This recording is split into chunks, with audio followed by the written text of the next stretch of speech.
안녕하세요. 썸바디입니다. 오늘 아침에 일어나자마자 카톡을 확인해 보니까 비트커넥트 사장이 구속되었다고 확인 좀 해달라는 단체 카톡에 메시지가 있었어요. 제가 여러 번 언급을 했는데 저는 BCC를 이미 처리했기 때문에 관심을 끊었었죠. 그런데 그 단체 카톡의 메시지를 보고 비트커넥트 사장이 구속한다는 것은 그 사장이 미국 사람이 아닌데 그렇게 뭐 쉽게 진행되지는 않을 것 같다는, 우선 이제 간단하게 제 메시지를 남기고, 그리고 오늘 짬날 때마다 하루 종일 이 부분에 대해서 체크를 해봤어요. 별거 아닌 것 같은데 시간 날 때마다 짬짬이 조사를 하다 보니까 꼬박 하루가 걸렸네요. 우선 저는 처음 듣는 소식이라서 제가 구독하는 인터넷 신문들을 차례차례로 뒤져봤어요. 요 블룸버그는 뉴스가 비트커넥트에 대해서 뉴스를 찾아보니까 바로 여기죠. 여기 1월 25일에 마지막 비트커넥트에 대한 뉴스가 소송에 관한 건이었어요. 그리고 여기는 CCN인데 CCN도 마지막 뉴스가 여기 있죠. 1월 30일 날 역시 여기 있죠. 세컨드 클래스에서 이 소송에 관한 뉴스밖에 없었어요. 여기는 비트코인.com 뉴스죠. 자, 여기에서 또 서치를 해보니까 바로 여기 있네요. 여기 비트커넥트가 여기 이제 소송 걸린 건으로 해서 나온 뉴스가 여기 1월 26일이에요. 여기도 역시 소송에 대한 것만 나와 있지 비트커넥트 오너가 뭐 어레스티드 했다 이런 잡혔다는 뉴스는 없었어요. 그래서 이번에는 구글에서 찾아봤죠. 구글에서 비트커넥트 사장이 파운더가 어레스티드 한 게 있나 그랬더니 바로 여기에 이렇게 유튜브 동영상이 하나 떴어요. 여기는 8명이 폰지 스캠으로 잡혔는데 그 same 비트커넥트 오너도 잡혔다 이렇게 나와 있거든요. 그래서 요 동영상 여기를 들어가 봤어요. 이게 그 폰지 스캠으로 비트커넥트 오너가 잡혔는데 뭐 스캔들이라고 하네요. 그래서 일단 쭉 Okay, Mr. 동영상을 Santos. 체크. 바로 이 사람의 중점적인 이야기는 바로 요 사람이요. 요 사람이 그 비트커넥트 기술 개발자예요. 사진 한번 보실까요? 여기 제가 이렇게 빨간 마크를 한 요 사람. 그리고 뭐 요 여자는 뭐 애인이라고 하네요. 요 사람이 기술 개발자인데 비트 커넥트에서도 기술 개발자로 일을 했고 원코인에서도 일을 했다고 하네요. 그래서 이 뉴스에 보면 이 원코인 가담한 여기 원코인 임원들 개발자들 중에 그 비트커넥트 개발자로 일했던 그 유리라는 사람과 그 애인도 잡혔다는 거죠. 이 유튜버의 결론은 18명이 잡혔는데 폰지 스캠으로 그게 비트커넥트 사람들이 잡힌 게 아니고 원코인에 관련된 사람들이 잡힌 거고, 이 비트커넥트 오너가 커트됐다는 거는 단지 이 스캔들에 휘말렸다는 것이죠. 이 비트커넥트의 개발자 유리가 이 원코인도 개발을 했기 때문에 그 사람이 애인과 같이 잡힌 거고 비트커넥트 사장은 잡힌 것이 아니에요. 이 문구는 이 유튜버가 그냥 낚시질로 걸어놓은 것 같습니다. 좀 더 많은 청취자를 모으기 위해서 이 제목을 낚싯밥으로 이렇게 비트커넥트 오너 커트해서 해놓은 것 같아요. 결론은 어쨌든 비트커넥트 사장은 잡힌 것이 아닙니다. 그런데 요거를 조사를 하면서 제가 새로운 사실을 알게 됐어요. 여기는 비하인드 MM이라는 인터넷 신문인데요. 여기 보시면 비트커넥트가 파일이 그러니까 27일로 켄터키주에서 27일로 연장이 되었다는 헤드 타이틀인데요. 도대체 뭐가 비트 커넥트가 연장이 되었나 보면 여기는 켄터키주 비트 커넥트 클래스 액션이 2월 27일로 연장이 됐다고 해요. 그래서 저는 법에 대해서 잘 모르지만 요 그 클래스 액션이라는 요거를 설명을 해보자면 일단 고소를 당한 피고인이 소송에 대해서 자기를 변론하는 서류를 제출해야 되는데 이 기간을 클래스 액션이라고 보통 부르는 것 같아요. 그리고 나서 이 연장에 대한 건은 지난 2월 5일 그 라이언 메이슨이라는 사람이 요청을 해서 이게 허락이 됐다고 하고요. 메이슨은 그때까지 아래에 나열되어 있는 사항을 증명하고 공개를 해야 된다고 해요. 어떤 걸 공개해야 되는지 내용을 보면 요 첫 번째는 모든 비트코인과 다른 가상화폐 지갑 주소를 공개를 해야 되고, 두 번째는 모든 가상화폐 매매 어카운트 주소를 공개를 해야 되고요. 마지막 세 번째는 지난 90일 동안 메이슨과 비트커넥트가 전송한 비트코인과 다른 가상화폐 지갑 주소를 공개해야 된다고 해요. 그런데 도대체 이 메이슨이라는 사람은 누구일까 한번 다시 또 체크를 해봤죠. 메이슨은 프로모터, 그러니까 스폰서라고 할 수 있어요. 요 메이슨에 대한 동영상을 찾았는데요. 한번 보시면 knows that my intentions are good and were never deceptive or driven by greed.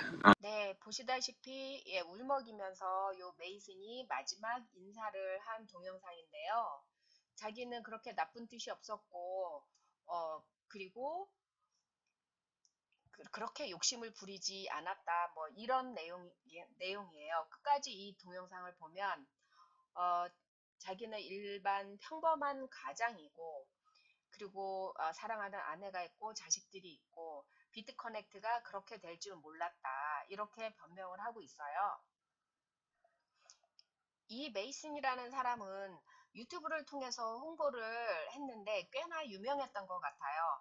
지금은 영상을 다 지워서 제가 어떻게 홍보를 했나 그 홍보 영상을 찾아보려고 했는데 찾아볼 수가 없고 마지막 그 인사하는 지금 이 영상만 찾아볼 수가 있었어요.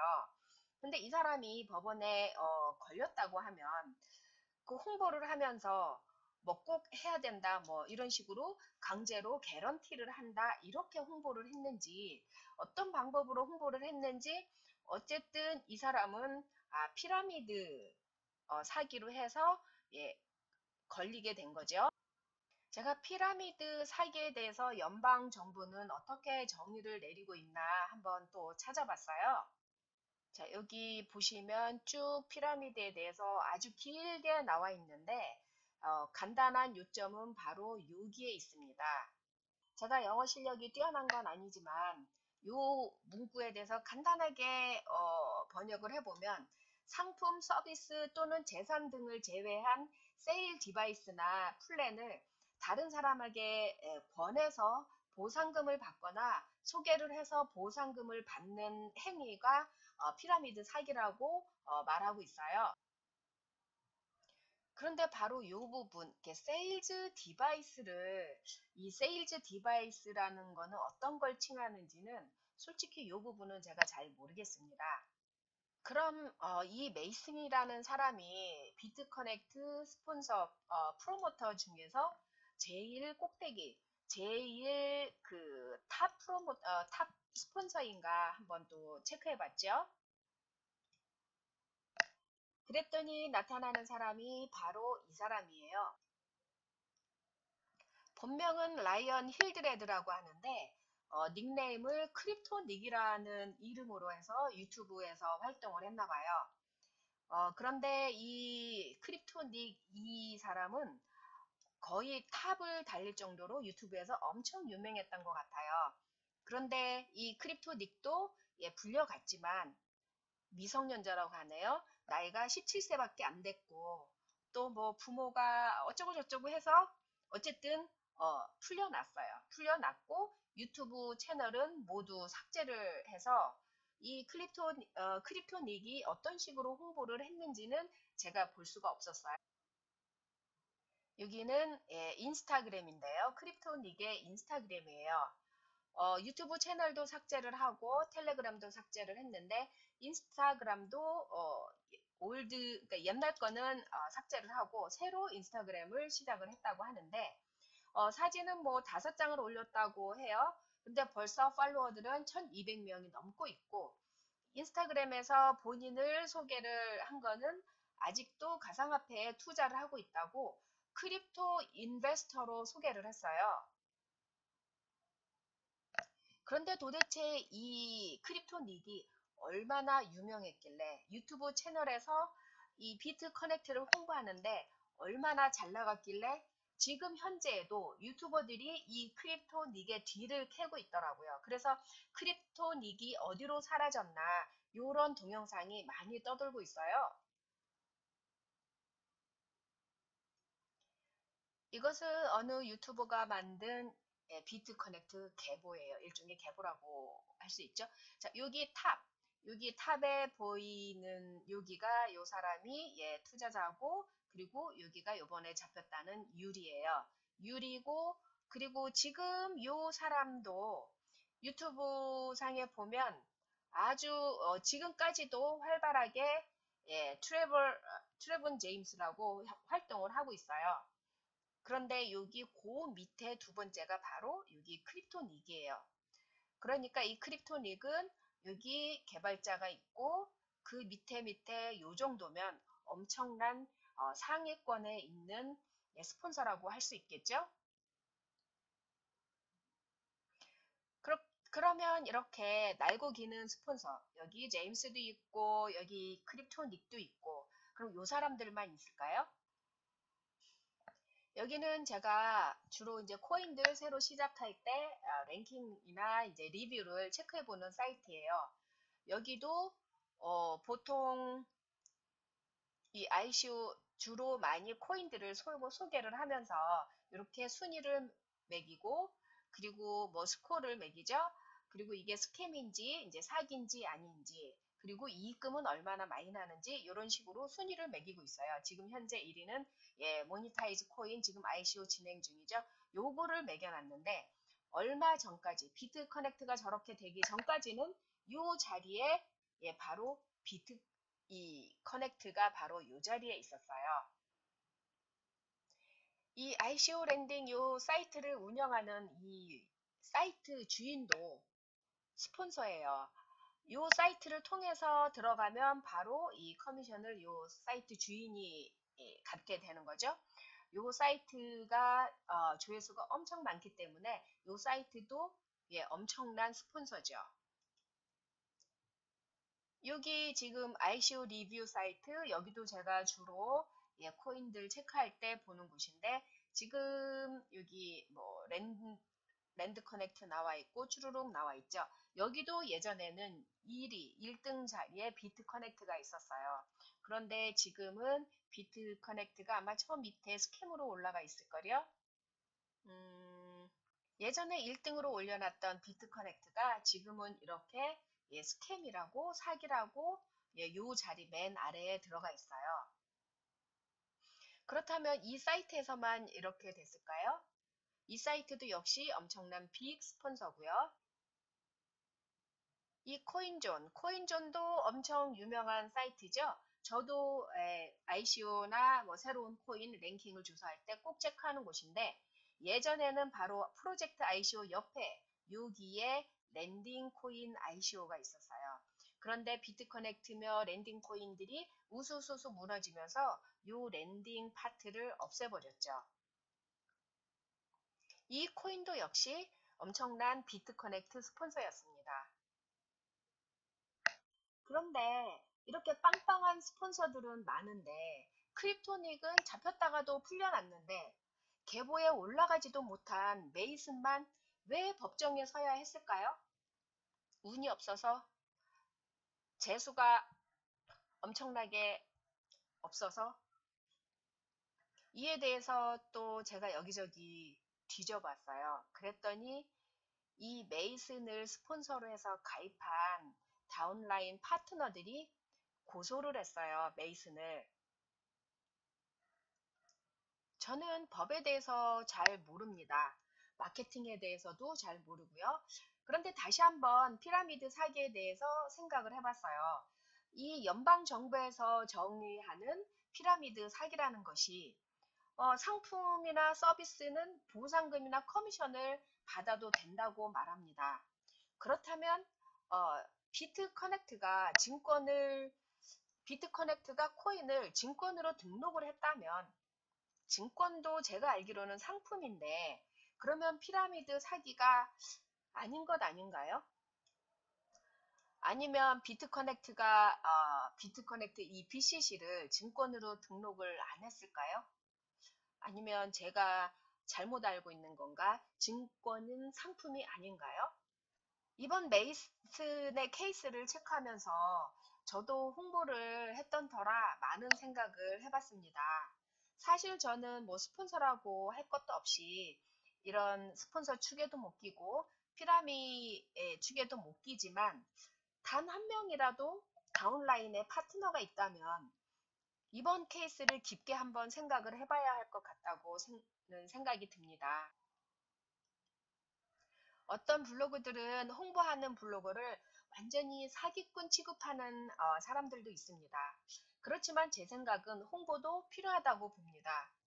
제가 홍보를 하기 때문이 아니라 저는 홍보를 하는 블로거나 유튜버들한테 많이 배우거든요. 그 사람들이 있어서 새로운 정보를 알게 되고 투자를 하게 되고 그래서 제가 수익을 얻게 되기 때문이죠. 얼마 전에 제가 텍스코인에 대해서 안전하지 않은 것 같다는 포스팅을 했다가 악플에 시달린 적이 있었습니다. 홍보를 단 한 번이라도 했던 사람들은 그 코인에 대해서 어느 정도는 조사를 해봐야 하고 정보를 공유해야 되지 않을까 하는 것이 저의 주장입니다. 예전에도 제가 비트커넥트 약관을 한번 체크해 봤었는데 그때는 대충 이렇게 훑어봤었거든요. 오늘 다시 한번 체크해 봤습니다. 여기 약관에 나와 있는 리스크에 대한 부분이에요. 여기 리스크를 쭉쭉쭉 보면 제일 중요한 부분이 바로 요 부분이죠. 랜딩에 실패할 경우 비트커넥트에서는 원금에 대한 책임을 안 진다는 얘기입니다. 그리고 또 하나 주목할 만한 여기 문장이 여기 있습니다. 이 부분은 우리는 동의를 했다는 거예요. 다른 멤버와의 관계로 생긴 손실 역시 회사는 무책임하다. 이런 얘기예요. 이 말을 달리 생각을 해보면 스폰서도 다운라인 파트너도 서로 멤버예요. 멤버 간에 서로 생긴 손실은 회사가 책임을 안 진다는 건데 어느 스폰서로 가입을 해서 네가 나를 추천을 해서 가입을 했는데 비트커넥트가 그렇게 됐으니까 네가 나를 책임져야 돼. 이 부분이 이렇게 다운라인 파트너가 스폰서를 고소를 했을 때 이 스폰서는 회사를 상대로 거기에 대한 배상이나 네가 책임져 하고 회사에 배상을 요구할 수 없다는 거죠. 이 약관을 전체적으로 체크를 해보면 이 비트 커넥트를 가입한 멤버들은 어쨌거나 지금 현재 어려움을 겪고 있는 메이슨이나 저나 여러분들은 각자 책임을 져야 한다는 얘기예요. 비트 커넥트는 전혀 이 부분에 대해서 책임이 없다는 것을 우리가 전부 다 사인을 했다는 얘기죠. 이 메이슨의 동영상 마지막 인사하는 모습 울먹이면서 여러분 미안합니다 하고 사과하는 이 영상을 보면서 참 마음이 착잡했습니다. 저도 홍보를 했기 때문에 동병상련 같은 마음도 있었을 거고요. 그런데 이 메이슨도 그랬을 거고 저나 아니면은 다른 저보다 더 잘 나가는 한국의 그 빵빵한 스폰서들도 똑같은 마음이었을 거라고 생각합니다. 저도 제 스폰서가 있는데 그분도 똑같은 마음일 거라고 생각이 들어요. 그분들이 홍보를 할 때는 비트커넥트가 절이 될 줄 알고 홍보를 했던 사람은 아무도 없을 거라고 생각을 합니다. 이 비트커넥트뿐만이 아니고 지금 현재 저렇게 문을 닫고 있는 헥스트라 코인이나 유코인이나 이런 이 코인들을 홍보를 하는 스폰서들은 저렇게 될 줄 알면서 당장의 이익을 위해서 당장의 커미션을 받기 위해서 홍보했던 사람들은 하나도 없을 거라고 생각이 됩니다. 단지 앞으로는 법적인 제재 조치가 점점 더 강해질 거고, 물론 그에 대응해서 랜딩 코인이나 프로젝트 코인들도 거기에 맞춰서 합법적으로 ICO를 진행을 하거나 런칭을 하는 코인들이 있겠죠. 홍보를 하는 사람들은 최대한 그 합법에 가까운 코인을 찾도록 노력을 하고, 본인이 알게 된 정보는 서로 공유를 하는 것이 좋지 않겠나.